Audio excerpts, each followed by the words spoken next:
Roll out the fringe turf over one side the length of the shaped putting green. Overlap the entire roll of fringe turf just enough to cover the shape of your putting green on one side the length of your putting green. Feeling the shaped putting green under the fringe, nail down the fringe into the subbase using 4-inch galvanized nails with small heads, 2 inches out into the fringe from where the seam of the putting green turf and fringe turf will meet.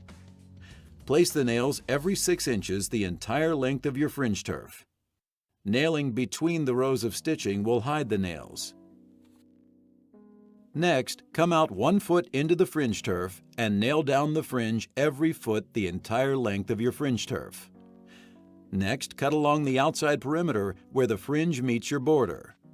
Be sure to replace the blade on your utility knife every 8 to 10 feet of turf you are cutting.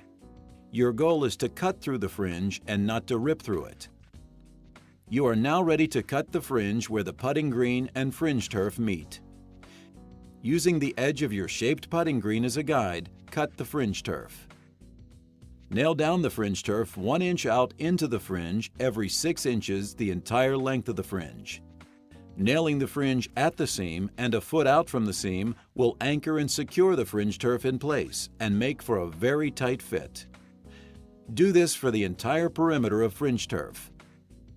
Now you are ready to infill the putting green. It's important to understand that the putting green and infill must stay dry during this filling process.